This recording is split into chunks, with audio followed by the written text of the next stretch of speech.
Hey guys, I'm going to do a video here advising you the sort of things I'd check in the first 10 minutes of what to look out for when purchasing a used 4x4, in particular Toyotas, and here we have a PRADO. This is a 120 PRADO.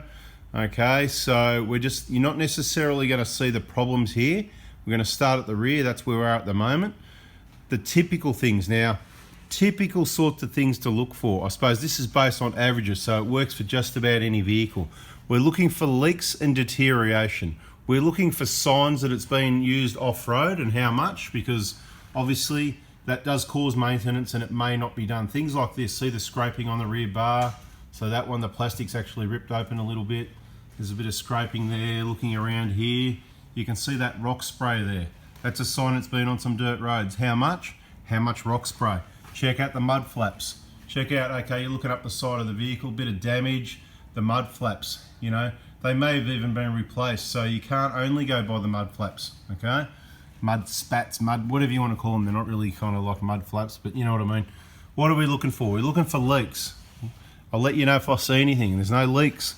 Look for damage on this rear fuel tank. That'll tell you how well it's been looked after when it's gone off it. How clean is it up there above the tank? Do they clean it and look after it? Okay, check out the wiring. Does it look dodgy? Looks like this one's got an Anderson plug, but it's not in use. So instead of being down here where it'd be mounted for use, it's tucked up there out of the way, you know, maybe probably disconnected at the other end, but not completely removed in case it gets used again another day. What are we going to look for? We're going to check for, you don't need to check the brakes really, it's going to be part of roadworthiness. Brakes can be changed, it's not a big deal. What are we going to look for here? We're looking for leaks. Any leaks? No leaks there at the axle. We're going to look at some bushes if you like. No, we don't see any problems with those in these cars. Some cars, remember we said mainly Toyotas, so some cars you're really going to have to get in and look at these bushes, that sort of thing.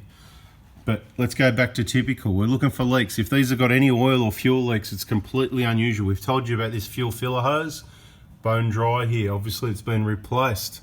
Okay, it's obviously got a Dobinson's lift kit in it. You can see the springs there. This vehicle, it hasn't been washed, it hasn't been cleaned. It's obviously looked after type clean, you know, it's not piled in, covered in piles of mud. It's just a general sort of cleanliness, right?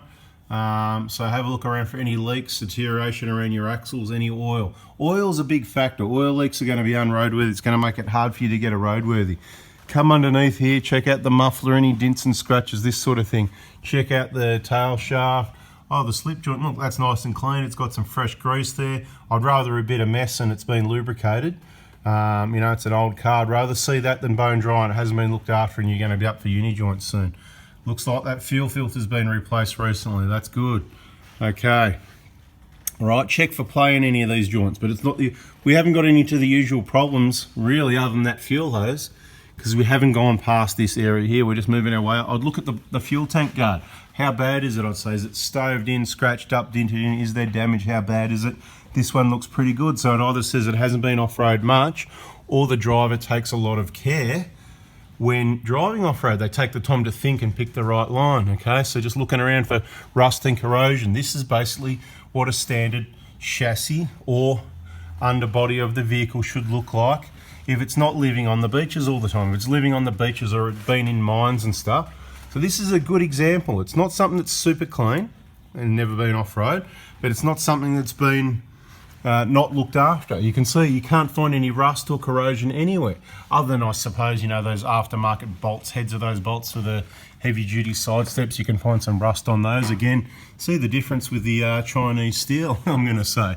Right, you can look at the chassis here. Look where the rocks have hit it and chipped the paint off. There's a little bit of surface rust. Not bad for 12 years or so, you know what I mean? So getting towards the front on the auto pan. Again, bone dry is what you're going to see. To my knowledge, the pan has never been off this vehicle, okay? Never. Okay? The bolts can go missing. You can see the gasket. It's kind of starting to deteriorate a little bit, some cracks there, okay? Just a little bit. There's no leaks though, so don't touch it. There's no reason to take it off. This video is not about that. It's what to look out for if you're purchasing, and also I suppose if you're looking after and maintaining, what to look for. I'm just going to mention those typical things that we look for. We've noticed on some of the vehicles, see the joint here, you get a little bit of a sweat of oil between the transfer case and the what do you call it, the transmission and the transfer case.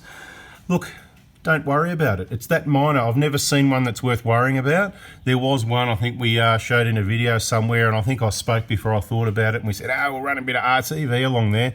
Look, unless I don't remember correctly, there shouldn't be any oil in there, so it is a sign of there's a seal in there at either the back of the transmission or the front of the transfer case. It's got a slight leak, but look, you know, so does it here. We're going to change that seal for a little sweat like that? No, they're not leaks, guys, okay? When there's a drip there, when it starts to get messy, that's a leak. When it's like this, and we've seen heaps of them, and they're not likely to get worse, that's standard. That's why it's good to watch this video. You know, that's normal stuff. It may be bone dry, it may be a bit worse than that, but unless it's got a drip there and it's quite messy and it's been blown back, it's not a leak, guys. A leak is a drip. You can see this thing, it's bone dry, okay? This is what we see typical of Prados and Hiluxes, 1KDs, even the 1GRs and 1GDs and all that, 1KZs, they all stay, everything stays bone dry if the maintenance and repairs have been done right. What can happen with these pans I just mentioned, the bolts can go missing because over time that gasket sort of squashes. You can't really just tighten it up. I think they're 4.5 Newton meters from memory. You can't just go and tighten it up because they're so delicate. You just need to, if the bolt goes missing, you need to replace it, and you just put your little quarter drive and you just feel that they're all nice and even. You might find a couple loose ones. That's what we do on the service from about 250,000 Ks.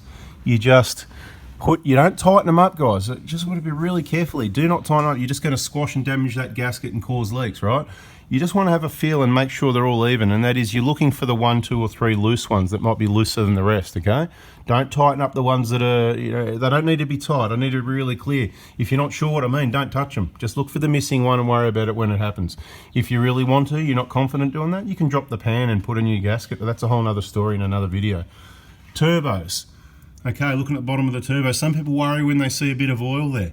Okay, we see probably 10% of vehicles with a bit of oil there. Okay, this one doesn't have it, but if you see a little bit of oil there, not something that I'd be worried about. This bit of oil there, not something that I'd be worried about. It's probably old oil kind of mess that's spun off it's probably grease off there that hasn't been washed properly type thing. I can't see anything. What do you want to look for? You want to look at these control arm bushes. Quite often they crack. These ones I can tell you, not too bad. Have a look at the sump, make sure it hasn't been stoved in. Oh yeah, that looks pretty good. It looks like it's had good regular recent oil changes. No leaks, no deterioration.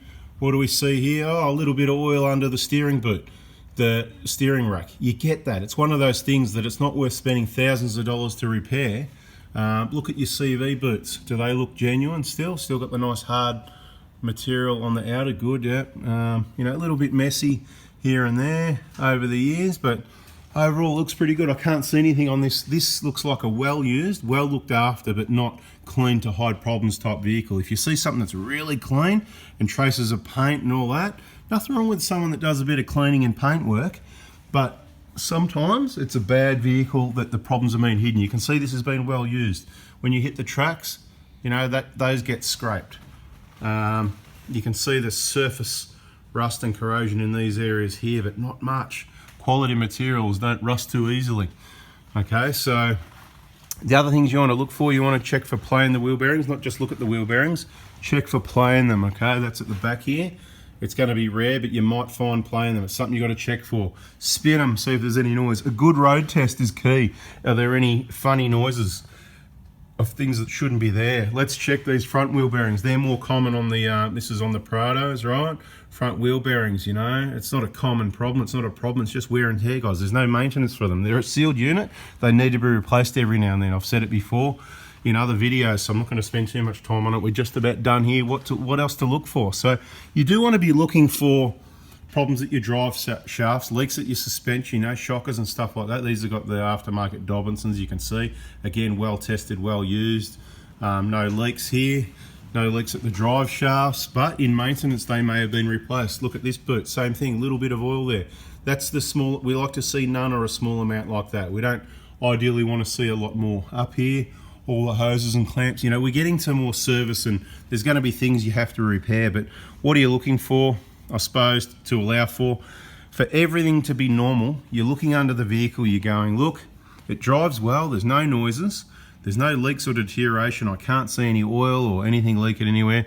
These bushes look pretty good, so I don't have to allow money to replace those. There's no play in the wheel bearings. There's no, looking under for those leaks at the turbo. Engine's clean. Guys, there's not a lot to see. So what are we looking for? You're looking for, is it original? Has it been cut up? Damn, you know. You also got it. This is underneath. What are you looking for underneath the vehicle? And I suppose I'm pointing out that maybe it's not that important to get one of these pre-purchase inspections, because after all, you get no guarantee with that anyway. The key thing is you just want to look at parts of the body like that and go, yeah, that looks original. That looks has been smashed in the back. Anything that's had a hard hit, where the chassis bent, damaged, and whatever, they're the things you want to be careful of. But it's pretty rare. It's the things you're looking out for. Those mine vehicles are the ones you want to avoid. You see a lot of rust, corrosion type thing on the surfaces, and yeah, I don't know what else we can look for. We don't see any plain tie rod ends really. In these upper arms and that, don't see issues with those ball joints. You know, it's got a bit of a sweat on it. That's not something to worry about, guys. You don't need to panic about that. Check for playing it, but we don't see problems with those. You know, there's always a chance. It all depends how the vehicle's being used. Sometimes you can get a bit of an oil sweat leak thing going on at the vacuum or the vane pump there. This one looks okay. What to look for? Well, underneath, that's about it, guys. If you got something out of that, please give us the thumbs up, sort of things you might need to look out for. And if you haven't already, you know the deal. I'm sure you're already subscribed, and have that bell on so when the next important bit of information comes through, you don't miss it. Thanks for watching, guys. See ya.